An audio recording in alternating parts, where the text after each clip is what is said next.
नमस्कार दोस्तों, रानी मोटिवेशन में आपका स्वागत है। फ्रेंड, एक छोटी सी कहानी सुनाने जा रही हूँ। अगर कहानी अच्छी लगे तो please like share and subscribe. एक बहुत बड़े जंगल में भास्मासुर नाम का एक क्रूर शेर रहता था।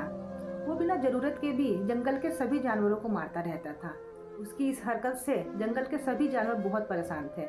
सबने एक समझौता किया और शेर से कहा कि आप ऐसे ही हम लोगों को ना मारें, हम में से रोज़ एक कोई भी जानवर आपका भोजन बनने के लिए तैयार रहेगा।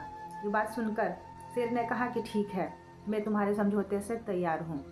अगली बार जब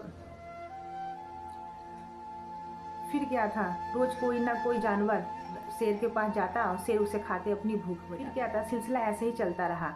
कुछ समय बाद एक खरगोश की बारी आई। वो खरगोश बहुत ही तेज और बहुत ही चतुर था। वो जानबूझ के काफी लेट बाद शेर के पास पहुंचा। शेर भूख के मारे बहुत तड़प रहा था। वो दहाड़ते हुए बोला कि कितनी देर हो गई, तुम कहाँ थे इतनी देर से। खरगोश बोला, महाराज मुझे क्षमा करें, मुझे रास्ते में एक दूसरा शेर मिल गया था और वो मुझसे बोल रहा था कि इस जंगल का राजा मैं हूँ, तुम तो नकली राजा हो। वो आपको नकली बता रहा था।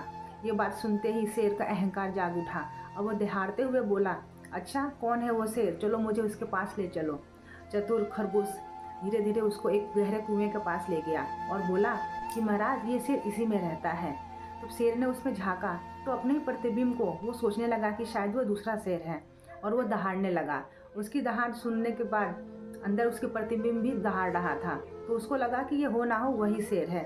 उसने बिना सोचे समझे अपने अहंकार में कुएं में छलांग मार दी और उसी में तड़प के मर गया। अपनी बुद्धिमानी से छोटे खरगोश ने अपनी जान तो बचाई, उसके साथ साथ जंगल के सभी जानवरों की जान भी बचाई। तो फ्रेंड, कहानी बहुत छोटी थी लेकिन सीख बहुत बड़ी दे जाती है कि बुद्धि शारीरिक बल से कहीं ज़्यादा ताकतवर होती है और अहंकार में इंसान अपने सोचने और समझने की शक्ति को खो बैठता है और इंसान धीरे धीरे अहंकार की वजह से पतन की ओर जाने लगता है। तो फ्रेंड, वीडियो अच्छी लगी हो तो please like share and subscribe.